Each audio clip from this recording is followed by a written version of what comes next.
Boas tardes. Dando início à nossa reunião de hoje, vamos elevar os pensamentos a Deus, a Jesus, agradecendo pela oportunidade da vida, por tudo que temos e somos. Pai nosso que estás nos céus, santificado seja o teu nome, venha a nós o teu reino, seja feita a tua vontade, assim na terra como no céu. O pão nosso de cada dia nos dai hoje e sempre. Perdoa, Senhor, as nossas dívidas, assim como perdoarmos aos nossos devedores. Não nos deixeis cair em novas tentações, mas livra-nos do mal que existe dentro de nós mesmos, porque é teu reino, o poder, a glória, a justiça, a esperança e o amor para todo sempre. Que assim seja. Vamos dar continuidade à nossa reunião, falando sobre um dos pontos básicos da nossa existência, que é a respeito da dor e sofrimento, né? Nós aprendemos que a Terra é um planeta de provas e expiações e, portanto, a dor é o que nos une, né? Aliás, é comum, inclusive entre os espíritos, falar que somos todos irmãos, né? na dor e na morte, né? Isso é algo que pertence a todos os habitantes desse planeta. Portanto, vamos aproveitar a oportunidade para refletirmos acerca desse conceito, né? Então, valendo-se do Livro dos Espíritos, vamos pensar aqui algumas colocações para que a gente possa entender como é que é a vida, né? Então, na questão 182, né, do Livro dos Espíritos, a pergunta é: podemos conhecer exatamente o estado físico e moral dos diferentes planetas? E a resposta é: nós, espíritos, podemos responder apenas de acordo com o vosso grau evolutivo. Quer dizer, não devemos revelar essas coisas a todos, porque nem todos estão em condições de compreendê-la, e isso os perturbaria. Aqui o que se destaca é justamente o comentário de Kardec. À medida que o espírito se purifica, o corpo que o reveste se aproxima igualmente da natureza espírita. Quando a matéria é menos densa, ele não se move mais penosamente sobre o solo, as necessidades físicas são menos grosseiras, os seres vivos não mais precisam se destruir para se alimentar. O espírito está mais livre e tem, para coisas distintas, percepções que nos são desconhecidas. Ele vê pelos olhos do corpo o que vemos apenas pelo pensamento.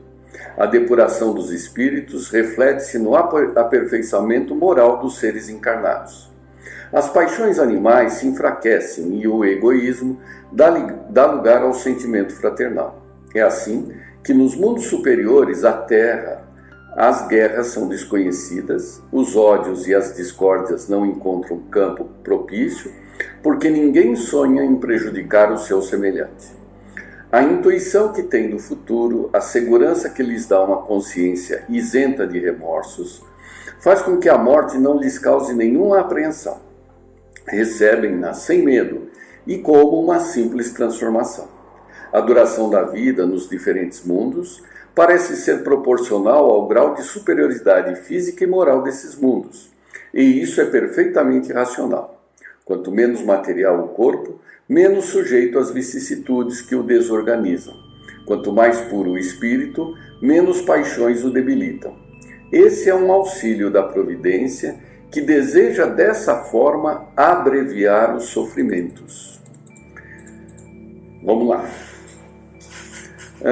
Questão 196. Desde que os espíritos não se aperfeiçoam senão por meio do sofrimento e das tribulações da existência corporal, conclui-se que a vida material é uma espécie de crivo ou de cadinho pelo qual devem passar os seres do mundo espírita para chegarem à perfeição? Resposta: sim, é precisamente isso. Eles melhoram por meio das provas, evitando o mal e praticando o bem. Mas só ao fim de muitas encarnações ou depurações sucessivas é que atingem, em um tempo mais ou menos longo e segundo seus esforços, o alvo que colimaram. Questão 255. Quando o espírito diz que sofre, qual é a natureza do seu sofrimento? Resposta: angústias morais que o atormentam mais dolorosamente que os sofrimentos físicos. E no item 257, um ensaio teórico sobre a sensação dos espíritos, destacamos algumas frases. Então, começa assim, Kardec escrevendo: o corpo é um instrumento da dor, e se não é a sua primeira causa, é ao menos a causa imediata. A alma tem a percepção dessa dor, essa percepção é o efeito. A lembrança que dela conserva pode ser muito penosa, mas não pode implicar ação física. Aí alguns parágrafos abaixo. Os sofrimentos desse mundo são, às vezes, decorrentes da própria vontade, que se remonte à origem e ver-se-á que a maior parte é consequência das causas que poderíamos ter evitado. Quantos males e enfermidades o homem não deve a esses excessos, à sua ambição, às suas paixões, enfim? O homem que tivesse vivido sempre sobriamente, que não houvesse cometido abusos, que tivesse sido simples em seus gostos e modestos em seus desejos, se pouparia de muitas tribulações. O mesmo acontece ao espírito. Os sofrimentos que enfrenta são sempre consequência da maneira pela qual viveu na terra. Não será, sem dúvida, a gota e o reumatismo, mas terá outros sofrimentos que não serão menores. Vimos que esses sofrimentos são o resultado dos laços que ainda existem entre o espírito e a matéria. Quanto mais estiver desligado da influência da matéria, ou seja, quanto mais estiver desmaterializado, menos sentirá sensações penosas. Ora, depende dele se afastar dessa influência desde esta vida, pois tem o livre-arbítrio e, por consequência, a escolha entre fazer e não fazer. Por conseguinte, que exerça domínio sobre as suas paixões animais, não tenha ódio, nem inveja, nem ciúme, nem orgulho, que não seja dominado pelo egoísmo, que purifique sua alma pelos bons sentimentos, que pratique o bem e que não dê às coisas desse mundo senão a importância que merecem. Então, mesmo sob o envoltório corpóreo, já estará depurado, já estará livre da matéria, e quando deixar esse envoltório, não sofrerá mais a sua influência. Os sofrimentos físicos pelos quais tiver passado não se deixarão nenhuma lembrança penosa. Não lhe restará nenhuma impressão desagradável, porque estas não afetaram o espírito, mas apenas o corpo. Sentir-se-á feliz por estar liberto, e a tranquilidade de sua consciência o afastará de todo o sofrimento moral. Muito bem. Então, nós concluímos, nessa pequena conversa, que a dor e o sofrimento são justamente o oposto da paz de consciência e da própria felicidade. Mas a dor pertence a todos nós. Por que ela pertence a todos nós? Porque vivemos num planeta de provas e expiações. Então aqui ninguém terá paz absoluta e felicidade plena, porque de alguma forma ele tem que sofrer as consequências do que praticou. As dores, elas têm duas naturezas, elas têm dois tipos, Elas são de natureza física ou de natureza moral. As de natureza física, aquelas que nós passamos até biologicamente, elas podem ser de uma origem imediata, agora, eu me alimento mal e, portanto, eu vou colher as dores que eu tenho agora, de algum problema no passado que refletiu no corpo, Então eu pratiquei alguma coisa inadequada e estou sofrendo essas consequências no corpo, a pedido do próprio espírito, e até pela condição evolutiva. Nós ainda somos seres incompletos, imperfeitos, e ainda não temos um corpo plenamente adaptado ao estágio da onde vivemos, Agora dispomos de, por exemplo, pouco mais de 1 quilo de cérebro, né? O que nos dá uma limitação para resolver alguns problemas. Precisamos enfrentar essas dores impostas pela própria natureza para que a gente desenvolva mais a inteligência e consiga ampliar a própria capacidade intelectiva, né? Então é uma condição ainda da imperfeição do corpo evolutivamente. Isso nós estamos falando das dores físicas.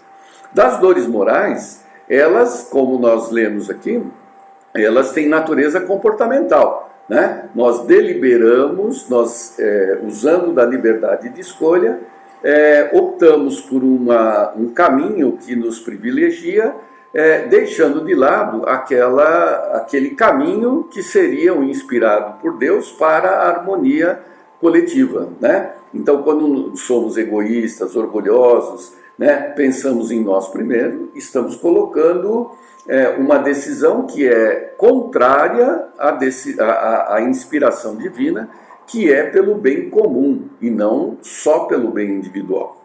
E isso gera distúrbios que se refletem nas dores morais, né? Um fato é que todos, se assistirmos um filme, se lemos um livro, todos nesse mundo, de uma forma ou outra, mais ou menos, estão sofrendo. E quem está sofrendo, não importa se é num leito de dor, não importa aonde, vamos falar dos encarnados, aonde ele esteja, sob qualquer condição, o que se busca é acabar com a dor, é acabar com o sofrimento. Todos nós, em todas as circunstâncias, o que nós buscamos é acabar com o sofrimento, é acabar com a dor. Ora, mas então todo mundo na Terra está buscando acabar com a dor, com a própria dor, sem dúvida, né? Quer seja lá numa dor física em que se pede uma anestesia, né? Quer seja num embate em que a gente não dorme por conta daquele problema, o que nós queremos é acabar com esse sofrimento, né? Também é um senso comum, né, que para viver é sofrer, né? Acabamos de concluir isso. Viver é sofrer. Então, para acabar com o sofrimento em última instância, né, quando não tem mais, parece que a morte é a solução, né? A morte é a solução. Isso quem adota são as igrejas, né? Que a morte faz com que acabem os sofrimentos, porque a felicidade está depois que você morreu, né? E a morte para os materialistas, para os incrédulos, é que acabou com a vida, acabou com o sofrimento, né? E aí o que acontece? É o grande engano. O grande engano é achar que a morte acaba com o sofrimento, né? Por quê? Porque o espírito é eterno. Então, dentre as religiões, né, se destaca a nossa doutrina justamente para demonstrar que não é abreviando a vida que se termina com o sofrimento. Isso né, o fato de interrompermos a existência não é garantia de fim de sofrimento. Aliás, ao contrário, né, o sofrimento se prolonga na condição de espírito com uma intensidade muito maior, porque aí se revelam as causas do sofrimento e, portanto, ele se intensifica. Ele fica mais agudo, né?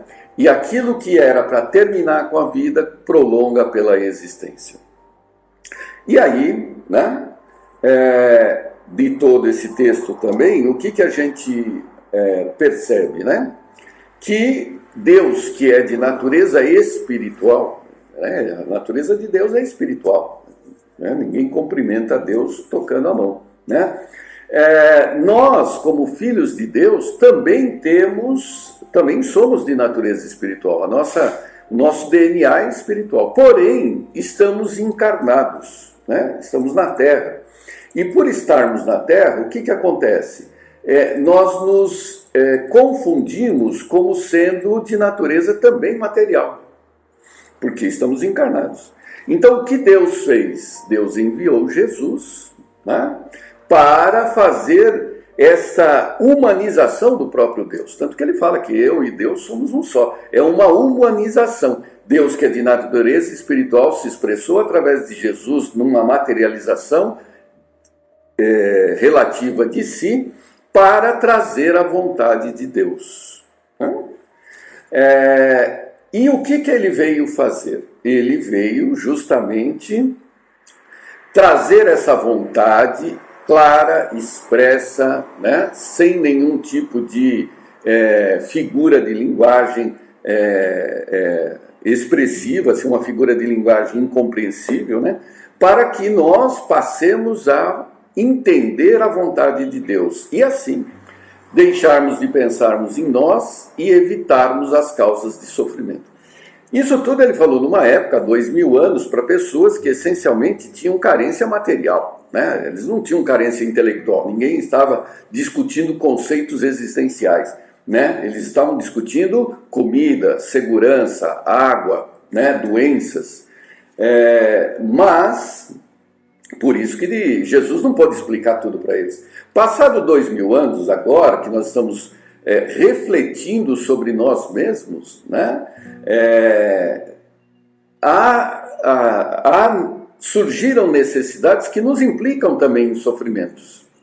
E é para isso que Jesus prometeu o Consolador Prometido. Né? O Consolador Prometido, ele justamente vem reiterar o que ele falou e ampliar as explicações. Né? Então, o Consolador Prometido, ele faz o que? Ele elimina as dores? Ele acaba com os sofrimentos? Não, ele consola.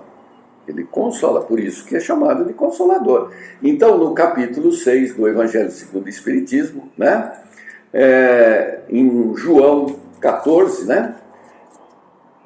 Temos: se me amais, guardai os meus mandamentos, e eu rogarei ao Pai, e ele vos dará outro Consolador, para que fique eternamente convosco, o Espírito da Verdade, a quem o mundo não pode receber, porque não o vê nem o conhece. Mas vós o conhecereis, porque ele ficará convosco e estará em vós. Mas o Consolador é o Espírito Santo, a quem o Pai enviará em meu nome, vos ensinará todas as coisas, e vos fará lembrar de tudo o que vos tenho dito. E aí, na explicação dos Espíritos, eu vou destacar alguns trechos, apesar de estar todo o texto aí na palestra, né? Quando disse o Cristo, bem-aventurados os aflitos, porque eles serão consolados, vem a explicação dos Espíritos. Mas como se pode ser feliz por sofrer, se não se sabe por que se sofre? Né? Imediatamente antes ele coloca o Espiritismo, vem abrir os olhos e os ouvidos, porque ele fala sem figuras e alegorias. Levanta o véu propositadamente sobre certos mistérios, e vem, por fim, trazer uma suprema consolação aos deserdados da terra e a todos os que sofrem, ao dar uma causa justa, um objetivo útil a todas as dores. Mas como se pode ser feliz por sofrer se não se sabe por que sofre? O Espiritismo revela que a causa está nas existências anteriores e na própria destinação da terra, onde o homem espia o seu passado. Revela também o objetivo, mostrando que os sofrimentos são como crises salutares que levam à cura. São purificação que assegura a felicidade nas existências futuras. O homem compreende que mereceu sofrer e acha justo o sofrimento. Sabe que esse sofrimento auxilia o seu adiantamento e o aceita sem queixas, como o trabalhador aceita o serviço que lhe assegura o salário. O Espiritismo lhe dá uma fé inabalável no futuro, e a dúvida pungente não tem mais lugar na sua alma, fazendo-se ver as coisas do alto. A importância das vicissitudes terrenas se perde no vasto e esplêndido horizonte que ele abarca, e a perspectiva da felicidade que o espera lhe dá a paciência, a resignação e a coragem para ir até o fim do caminho. Assim realiza o Espiritismo que Jesus disse do Consolador Prometido: conhecimento das coisas que faz o homem saber de onde vem, para onde vai e por que está na terra, lembrança dos verdadeiros princípios da lei de Deus e consolação pela fé e pela esperança. Portanto, nós temos que aprender a compreender o objetivo dos sofrimentos e, com isso, ele mesmo por si se reduz e nos alimenta na esperança da paz e da felicidade futura, conquistados através da nossa compreensão, né? Então, que possamos aproveitar dessa oportunidade para, inclusive, aprofundarmos nossas reflexões e que isso possa interferir no nosso comportamento para melhor. Tudo bem? Boas tardes e boa semana.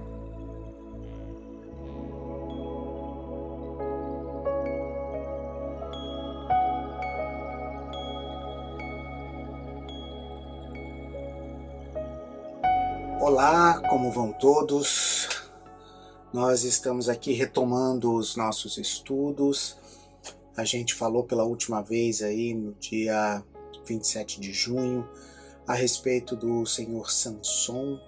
Para quem não está atualizado aí sobre as nossas discussões, eu aconselho não só rever essa do dia 27 de junho, como revejam todas as palestras virtuais da Casa de Fabiano, são muito boas, muito interessantes.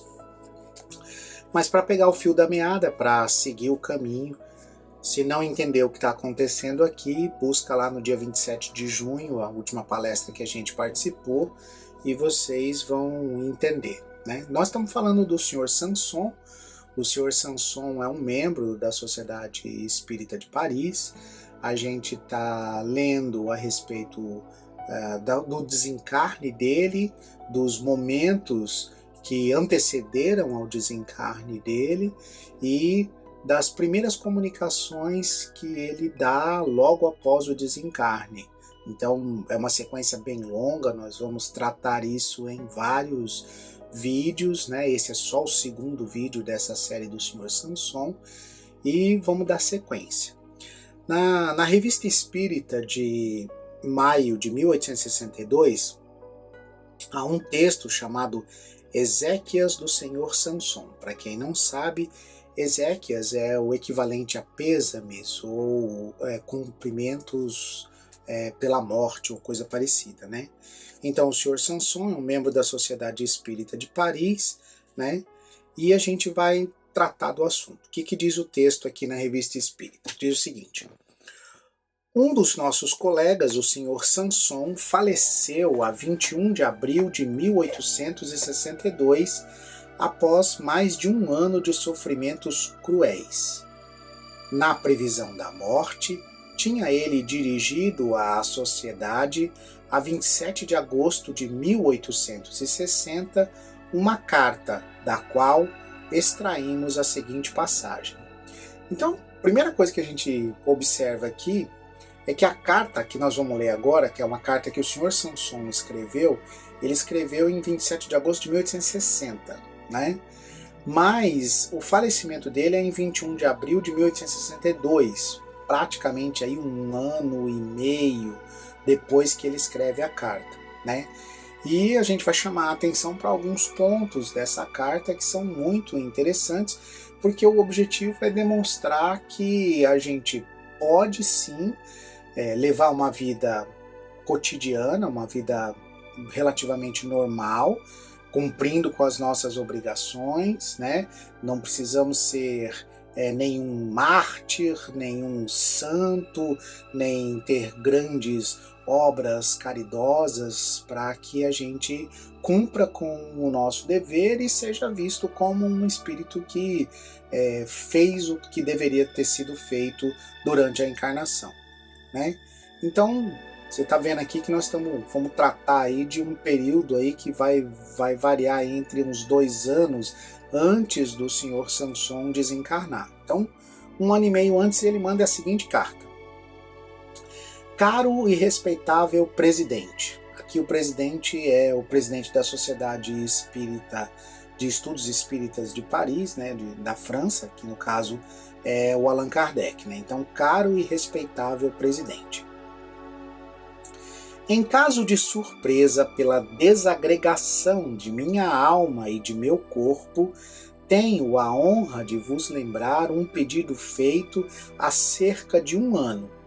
Então, no dia 27 de agosto de 1860, nessa carta, ele está relembrando Kardec de um pedido que ele fez há um ano atrás. Então, nós estamos aí, desse pedido que ele está se referindo, 2 anos e meio, mais ou menos, antes do desencarne dele. Tudo bem?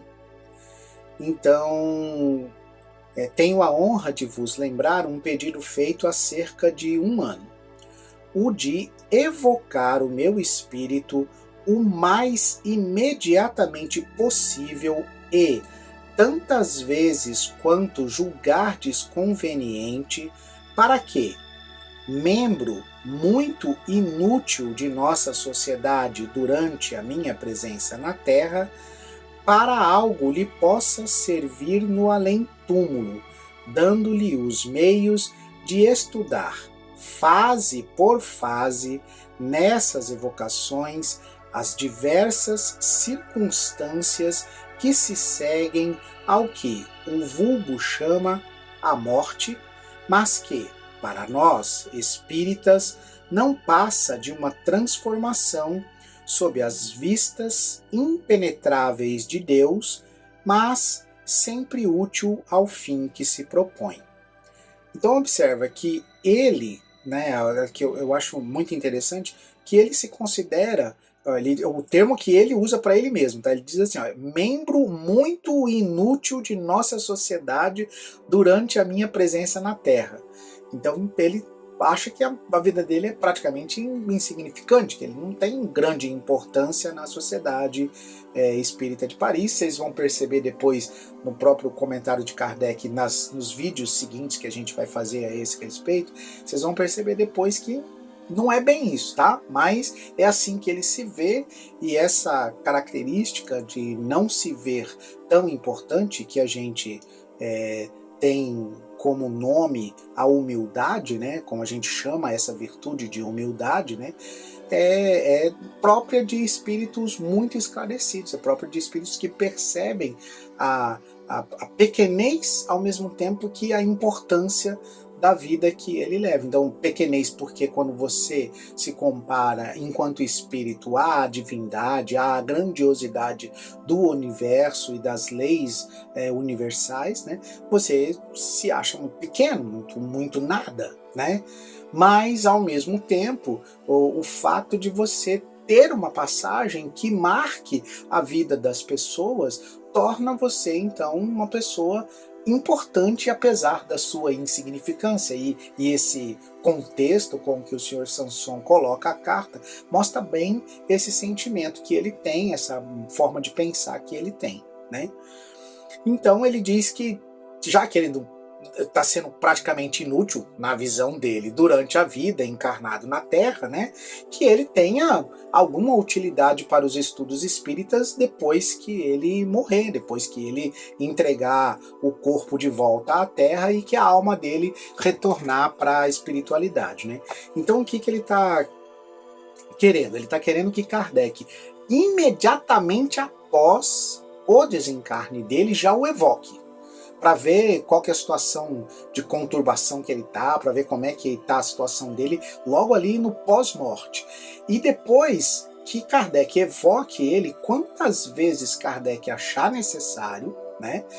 E com o objetivo de que, fase a fase, etapa por etapa, passo a passo, Kardec vá mostrando como o espírito sai do estado, aquele estado de confusão e de conturbação que é o estado durante e pós-morte imediata, até que o espírito retome, recobre todas as suas funções, todas as suas faculdades, todas as suas capacidades, todas as suas memórias, e volte a ter a sua personalidade completa, pungente, como ele sempre teve. Então, esse fase a fase do pós-morte, do desencarne, pós-morte, até a consciência plena de si mesmo, que ele quer que Kardec faça evocações quantas Kardec quiser e achar que é necessário, para mostrar essas etapas passo a passo até recobrar a consciência. É isso que ele está se propondo aqui, o estudo que ele quer que Kardec faça com a alma dele. Então você vê que nos dias de hoje a gente consideraria isso que nem como se você tivesse colocando o seu corpo à disposição da ciência, né? Então você está doando o seu corpo para a ciência fazer todos os estudos sobre os seus cromossomas, sobre os seus órgãos, sobre das suas decomposições e coisas da vida. Ele quer fazer exatamente esse estudo, o Sr. Sanson está propondo exatamente esse estudo, mas do ponto de vista espiritual. Como é que o espírito se comporta nesse passo a passo até que ele recobre toda a sua consciência. Vamos ver como é que ele continua a carta dele aqui para Kardec. Então a carta do Sr. Sanson continua assim. Além desta autorização e pedido de me dar a honra dessa espécie de autópsia espiritual, que meu insignificante avanço como espírito talvez torne estéril, caso em que a vossa sabedoria vos levará ao não prosseguimento dos ensaios além de um certo número, né? Então, observe como ele está se colocando. Pode ser que, da forma como ele se vê, ele fala assim, cara, eu tive um progresso espiritual insignificante. E de repente você vai ficar me chamando e eu não vou contribuir para nada. Eu em espírito vou estar muito confuso, todo atrapalhado, não vou contribuir para nada nos estudos. Então ele está autorizando Kardec, se acontecer isso, você já esquece, me põe de lado, deixa eu lá onde eu estiver e segue os estudos, porque o meu objetivo é contribuir de alguma forma para os estudos espíritas. Se eu não estiver contribuindo, você me deleta da sua vida e esquece que eu existo. É mais ou menos isso que o Sr. Sanson está colocando aqui na carta, né? E aí ele diz assim,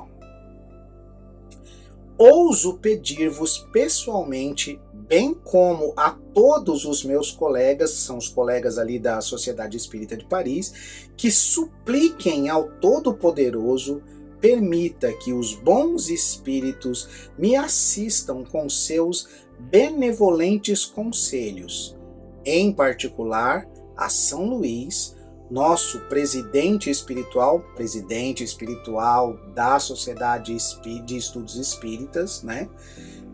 Com o fito de me guiar na escolha e no momento de uma reencarnação. Olha só. Então, ele pede para que os membros da Sociedade Espírita, né, de Estudos Espíritas, que eles orem a Deus, peçam a Deus, né, que ele possa receber o auxílio para escolher o melhor momento para uma próxima reencarnação dele. E ele pede em especial, em particular, que se São Luís puder dar uma ajudazinha para ele nesse momento. Que São Luís? São Luís, que tem várias mensagens nas obras de Kardec e que é o presidente espiritual da Sociedade de Estudos Espíritas de Paris. É só esse São Luís, né? Então ele pede para que São Luís o ajude nesse momento. E por que ele está pedindo isso? Olha só como é que ele se coloca.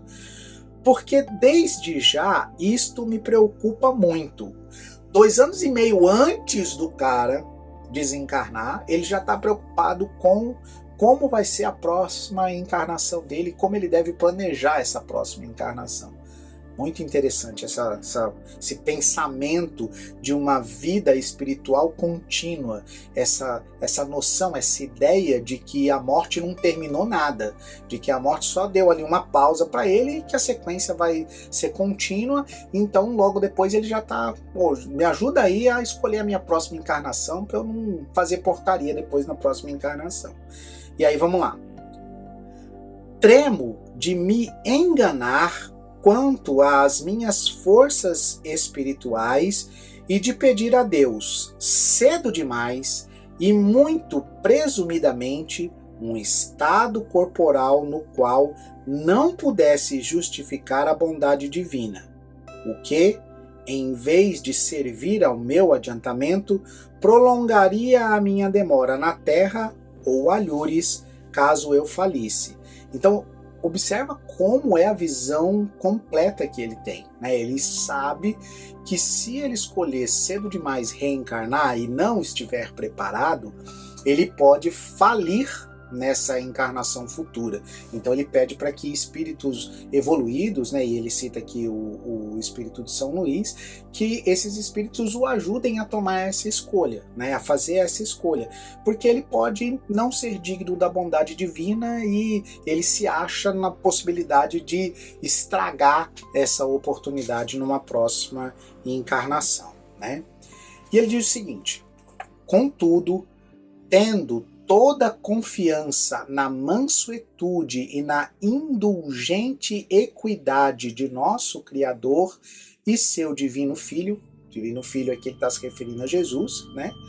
E enfim, esperando com humildade e resignação sofrer a expiação de minhas faltas, salvo aquelas que a misericórdia do Eterno me perdoar, repito, minha grande preocupação é o medo pungente de enganar-me na escolha de uma reencarnação, se nisso eu não for ajudado e guiado pelos espíritos santos e benevolentes que pudessem julgar-me indigno de sua intervenção, caso fossem solicitados apenas por mim, mas cuja comiseração pode ser despertada desde que, pela caridade cristã, fossem invocados por todos vós em meu favor. Então olha o pedido que ele está fazendo 2 anos e meio antes de desencarnar, né? A preocupação que ele tem, pedindo a Kardec, né, e aos membros da Sociedade Espírita que orem por ele, para que espíritos benevolentes como São Luís possam intervir na escolha da próxima encarnação dele, de forma que ele seja digno dessa próxima oportunidade, que é a oportunidade de encarnação.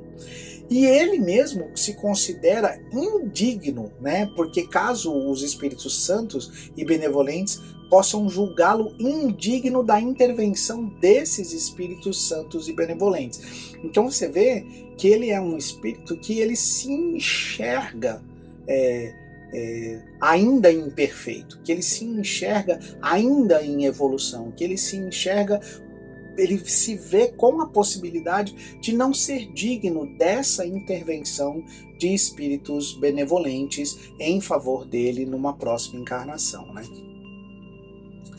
Assim, é assim que ele termina, né, a carta dele, ele termina a carta dizendo assim: assim, tomo a liberdade de me recomendar a vós, caro presidente. Qual presidente aqui? Allan Kardec, então ele está falando de Allan Kardec, né?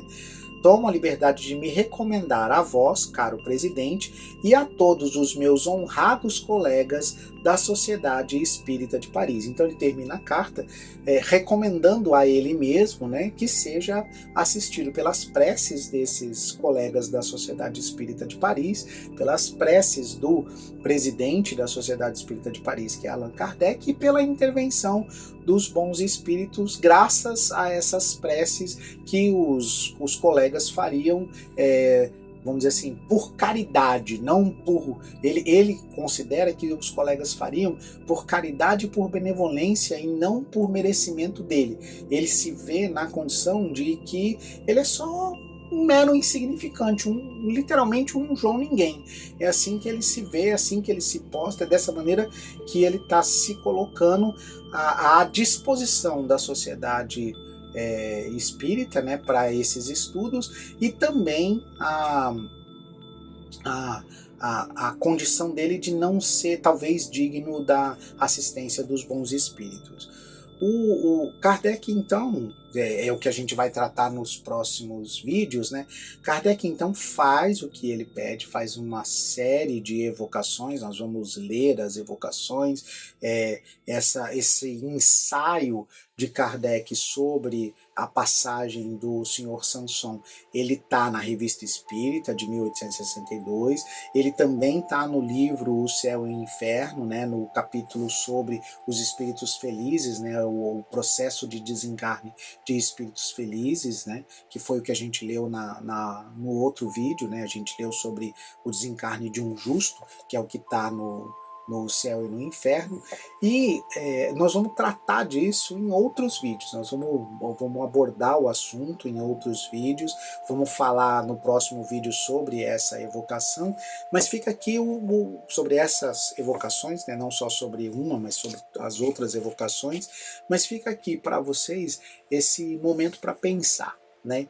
Esse momento em que vocês devem analisar a situação de cada um de nós. É isso que a gente deve fazer, né? Como é que eu estou me vendo, né? De que forma que eu estou enxergando a minha capacidade de aproveitar a encarnação que eu tenho, mas também a minha capacidade de discernir sobre a minha vida futura. Eu estou me vendo como um espírito que após a morte eu continuo, eu mantenho a minha individualidade e o meu processo de evolução continua, ou eu estou me vendo como um ser que chegou na morte, acabou tudo e eu não tenho mais a certeza de para onde eu vou, né?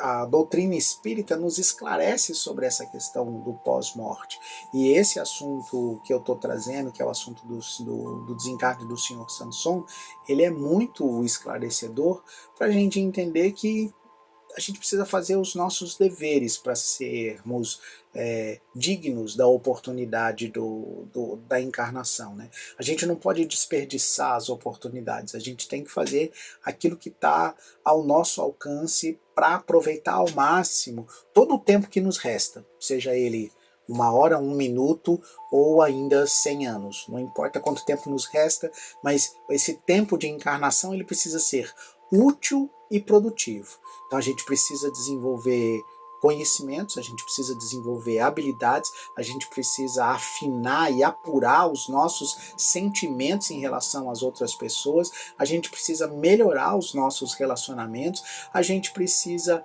consertar os erros que a gente já sabe que já cometeu e que está a nosso alcance consertar esses erros. Então a gente precisa o mais possível colocar a vida em ordem para o desencarne e colocar a nossa mente em equilíbrio para o desencarne, vendo o desencarne não como fim, mas como uma passagem.